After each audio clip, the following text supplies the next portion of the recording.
From an early age, I, like so many of the other children who grew up in the 90s, had a certain fascination with a book series called Scary Stories to Tell in the Dark. There's not much that I can say about these books that hasn't already been said. Alvin Schwartz's work in collecting timeless folktales from around the world, combined with Stephen Gammell's haunting illustrations that seem to bleed from the very pages themselves, were a tentpole in the childhood of many generations since, and it's not very difficult to understand why. The first book in the series opens with a passage that reads, "Pioneers used to entertain themselves by telling scary stories. At night, they might gather in somebody's cabin, or around a fire to see who could scare each other the most. Some boys and girls in my town do the same thing today. They get together at somebody's house, they turn out the lights and eat popcorn and scare one another half to death. Telling scary stories is something that people have done for thousands of years, for most of us like being scared in that way. Since there isn't any danger, we think it's fun. There are a great many stories to tell. There are ghost stories. There are tales of witches, devils, boogeymen, zombies, and vampires. There are tales of monstrous creatures and of other dangers. There are even stories that make us laugh at all this scariness.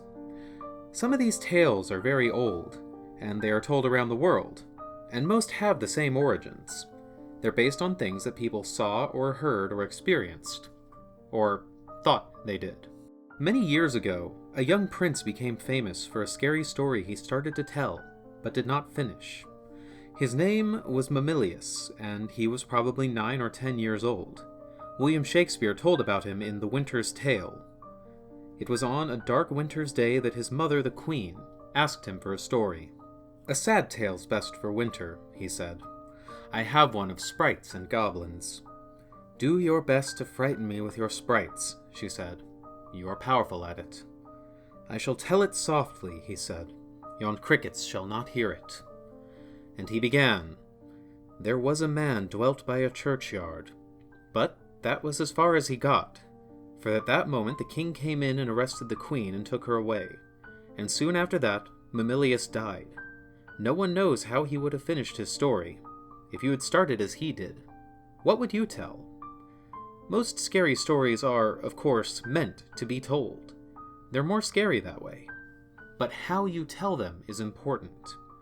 As Mamilius knew, the best way is to speak softly, so that your listeners lean forward to catch your words, and to speak slowly so that your voice sounds scary. And the best time to tell these stories is at night, in the dark and the gloom. It is easy for someone listening to imagine all sorts of strange and scary things. I love this opening spiel, because it perfectly captures the appeal of a good, scary story. At its core, there's a real enjoyment that comes from experiencing a story that's told with the specific intent of scaring the person on the receiving end and getting an emotional reaction.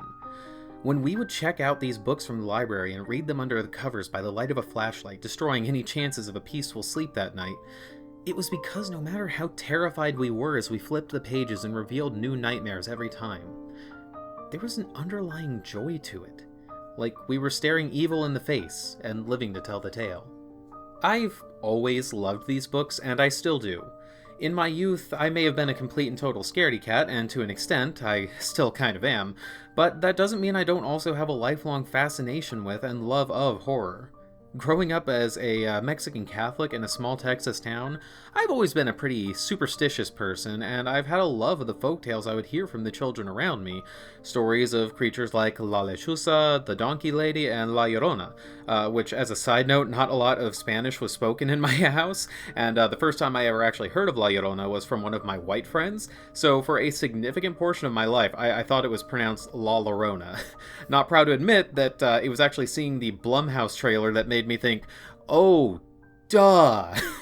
But yeah, I loved these stories just as much as I loved the stories in Schwartz's books and the Goosebumps series as well. So it really shouldn't come as a surprise that in my teenage years, when I started using the internet more and more, I would come across and fall deeply in love with the medium of creepypastas. Plenty of creators who have come before me have long since established that trying to come up with a concrete definition for the word creepypasta is a bit of a fool's errand. It's like trying to define what an anime is. In both cases, it's just easier to point at The Last Airbender and say, not that. For our purposes though, we're going to say short-form horror stories that originate from and were primarily propagated through the internet. It's a bit loose and messy, but it'll do. Smile.jpg, Creepypasta. Call of Cthulhu, just a short horror story.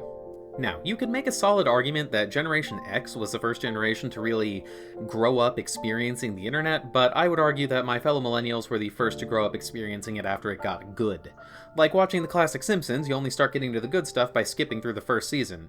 So, while there were degrees of homegrown horror on the early days of the internet, the classic crop of creepypastas as we really know them came to be during the Web 2.0 era, right as me and plenty of other impressionable youths were starting to gain unrestricted access to the electronic wonderland that would fill us with wonders and trauma in equal measure. I'm sure everybody watching this is going to have a different story as to how they first stumbled across creepypasta, but I like to think that mine was about as appropriate a way to experience it as you could, given the origins of the moniker in creepy copypasta. You see, the root of just about every personality disorder I have can probably be traced back to the fact that in my high school days, I spent more time than I should have, which is to say any at all, browsing 4chan. Yes, I spent far too many hours on that magical shithole of horrid fascination, and especially during my summers. A completely anonymous image board where people said and did whatever they wanted to, for better and more often for worse, where edgy humor was the norm and sensitivity was frowned upon. Browsing through the infamous B board, you would find offensive jokes, torrents for games and movies, and so much porn. For a teenage boy like myself, it was everything I wanted in life, which is a scary thought to think now. And it was during one of those lazy summer days browsing 4chan that I had my first run-in with this new method of storytelling. Somebody on B called for a creepypasta thread, and the users were quick to submit screen caps of stories a few paragraphs long, all told in first person. The one that sticks out most in my mind whenever I try to think of the first stories I ever heard is the story of a mysterious tape known as The Grifter. Now, I'm sure at least a few of my fellow old heads just perked up their ears at the mention of this one. The Grifter isn't really a creepypasta so much that ever really reached the same level of fame as stories like Slenderman or Candle Cove, but I think it was the perfect story to really hook me into this world of internet horror unreality. The basic gist was that certain members of the board would claim to have seen a mysterious film called The Grifter that was supposedly so horrifying it would cause all of the creepypasta cocktail of nausea, nightmares, and thoughts about Minecrafting oneself. Obviously all cliches now, but I was fascinated. A mysterious film with quasi-supernatural effects whose very existence was the subject of debate, that some online claimed to have seen and speak about it as if it was some sort of horrible life-altering experience? How could I not be fascinated? Obviously, I had no desire to watch it for myself, but the very concept was one of the most interesting things I had ever heard of. And I was obviously not the only one, as there was a channel on YouTube that would collect these creepypasta recreation concepts back in the day, and I'm not going to say it out loud, but you're going to see it on screen right now. I don't think they exist anymore, but they claimed to have tapes of The Grifter and the Mickey Mouse film and Dead Bart and stuff like that. Obviously all fake, but I mean, back in the day it was fascinating even on concept. You didn't see that as much as you would nowadays. It was in that same thread that I learned of the existence of plenty of other classic creepypasta, and I believe it was also there that I was first linked to one of the first, and still one of the best creepypasta narrators on YouTube, The Little Fears, may her channel rest in peace now that she hasn't uploaded in so long. Described in her own words as a nice Canadian woman with a soothing voice, The Little Fears had a number of short recordings of either creepypasta narrations or just strange videos in general that got me hooked and wanting to experience more and more. I do recommend checking them out, but fair warning, if you do, she is not above using jump scares in her videos, which is the only thing I will knock her for. From there, I eventually found Mr. Creepypasta during the earliest days of his channel, and I became a long-time subscriber. I even actually went out to the first few cons he made appearances at just to get the chance to see him in person. I was there in the time before he had an avatar, and as I spent years following the channel, I was exposed to a countless number of stories. A good amount of them not great, obviously, but so many of them absolutely classic bangers that I would argue still hold up to this day. I'm talking about stories like The Antiguan Giant and Anansi's Goatman story, and Normal for Normal People. These are stories that I can still experience to this day and still get a shiver or two out of. Obviously, these were not his own writing, but there's so much that can be said for the effect that narration has on how we experience stories, as I brought up in the intro to this video. And speaking on the concept of creepypasta narrators and where they source their content, I do think there is an interesting and important conversation to be had about the nature of the medium in regards to accreditation of the writers who wrote these stories. I am a strong believer of artists and authors being credited for their work, and frankly, as a lifelong fan of Yu-Gi-Oh!, this is something that has always been a particular thorn in my side. But with that said, I'd be lying if I didn't say that my own personal feelings are that a large part of the appeal of so many of the classic creepypasta is that maintaining of kayfabe, the belief that what is being told in these stories are actual accounts. It's why so many of them were written as first-person accounts and posted on the internet instead of pursuing more traditional publishing routes. When you come across the screenshotted tales that were written back in the day, part of what made them so fascinating was the idea that they could be real recollections from the people that these actually happened to. Look, I was and still am dumb, leave me alone, obviously none of this is actually real. But it's the first rule of unfiction projects. This is not a game. But at the same time, you'd have to be incredibly selfish to place that desire for immersion above the right of an artist to be credited for their work. Anyone who was around for the Slime Beast Wars in the classic Mr. Creepypasta era knows that. Frankly, I don't really know what the answer is here. Candle Cove is still a hauntingly fascinating tale with a really creepy twist ending, but I can't deny that there was a perspective shift in my brain when I first saw the words by Chris Straub amended to the title. It was like the possibility that this could have been a real thing that happened was ripped out of my mind, and instead it just became a story that I experienced. With that said, I do think that the charge to recognize authors for their work is an overall positive one. In these times when generative AI keeps leering over the horizon as a specter threatening to steal work from creatives in all fields, it's more important than ever to recognize the value that is created from real human hands and minds. After all, it's the human touch that really makes a story interesting. And at the end of the day, that's what keeps me coming back to the medium. These stories were interesting. Internet urban legends about haunted video games, mysterious websites, and entities that you could summon to play life or death games that supposedly dated back to ancient civilizations. All of these stories felt less like written works of fiction and more like an actual hidden lore of our world that only members of this global midnight society were let in on. And then Reddit ruined it. Yeah, let me preface this by saying I do probably qualify as a Redditor to most people, given that I have an active Reddit account and often scroll through the app when I'm bored multiple times a day. Frankly, I think a lot of the reputation that Reddit gets as an internet cesspit tends to be overblown, given that it's literally just a collection of forums with no real consistent culture. But that doesn't mean I don't have my gripes, and what we're about to talk about is probably the biggest of all of them. I'm sure most of the people watching this video are familiar with r/nosleep, Reddit's hub for short-form scary stories, short form in quote, and if you're like me, you know this because at a certain point the narrators you like to listen to began to post overlong stories with ridiculous light novel-esque titles that were rarely scary and interesting even more scarcely. However, it would seem like I'm in the minority because it feels like at this point it's the only place anymore that's still putting out these stories and getting shared across the wider internet. Yeah, people loved some of the stories that came from this place. Baraska, Pen Pal, the Search and Rescue series. Hell, Channel Zero, which, let's be clear, was pretty bad from the get-go, but I digress, only covered 2 stories about classic creepypasta before going with the Wet Fart 2 seasons based on No Sleep stories. Look, call me a hater if you want, but frankly Baraska is overwritten, pretentious, and just not scary.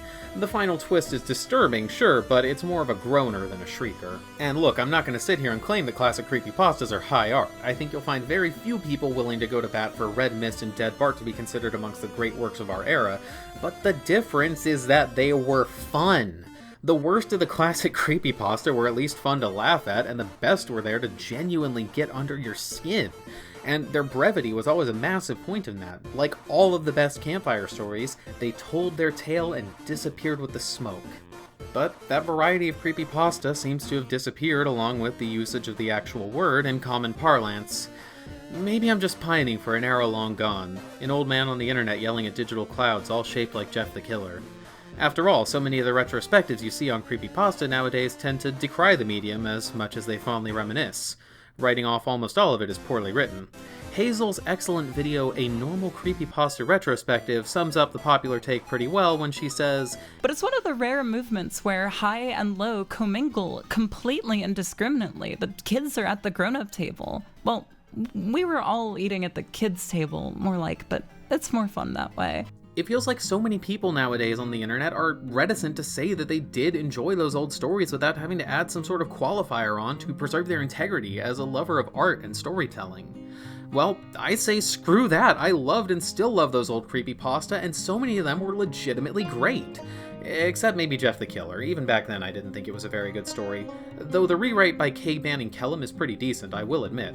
And at the risk of once again repeating points made by others before me, the spirit of classic creepypasta is not dead, but instead has now evolved into a new form. From the ancient lands of the written word to the not exactly new world of internet video, if you want to recapture the feeling of some of the best classic creepypasta stories, then you'll need look no further than YouTube's own homegrown subgenre, analog horror. The spirit of independent internet authors crafting uncanny horror tales outside of what is being provided by more traditional media offerings has been propagating at a gray goo rate for the past few years with top-notch series like The Tangivirus, Monument Mythos, and of course the originator of the term, Local 58, the creation of Chris Straub, who brought us one of the most highly regarded of all the classic creepypastas, Candle Cove. It really does all come full circle. That same spirit of uncanny creativity that made stories like Smile.jpg and Candle Cove so beloved is here in analog horror, and it's something that even the wider world is starting to take notice of, with the widespread yet polarizing success of Skinamarink, a full-length analog horror film that is genuinely one of, if not the most terrifying film I have ever watched. Those old ghosts never stopped haunting us. They simply took on new forms. As a final thought, there is a tendency for people to dismiss creepypastas for being too unrealistic and having that ruin their immersion.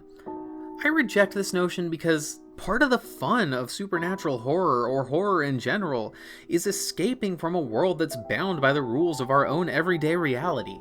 I've been reading a book lately called Tender is the Flesh, which is horrifying and fascinating in equal measures because it tells a story of a world where after the animals have more or less entirely been killed out due to a virus that is also fatal to humans from a single scratch, people begin to raise and eat humans for their flesh because they are unwilling to let go of their need for meat. And obviously, in the real world, you could spend days debating whether or not we would ever get to the point where government-sanctioned cannibalism is feasible, but that's not what makes the story fascinating. What makes a story fascinating is imagining what it's like to live in that world for even a little bit. As a meme I once saw on Twitter and really resonated with reads, "Stories are not logic contests between you and the writer." At the end of the day, I believe that a story being entertaining will always be more virtuous than it being believable, and that's why I love creepypasta. Because whether it's believable or not, it's almost always fun. It's fun to spend time in a world where Matt Groening created an episode of The Simpsons that predicted the end of the world. It's fun to spend time in a world where tall, faceless men lurk in the shadows, and it's fun to live in the world where the things that go bump in the night might not just be in our head. So that's where we're going to leave it for now. If you liked the video, please hit that like button. Powerfully Pointless is still a very small channel with a lot of room to grow, and every little bit helps. Please also share this video if you found it entertaining, and while you're here, check out my video on Sucker for Love: A Date to Die For, the Lovecraftian horror dating sim that juggles horror, horniness, and heart in ways that just have to be seen to be believed. And finally, just remember that this has been a powerfully pointless video, but I hope you enjoyed it anyways. See you in your nightmares.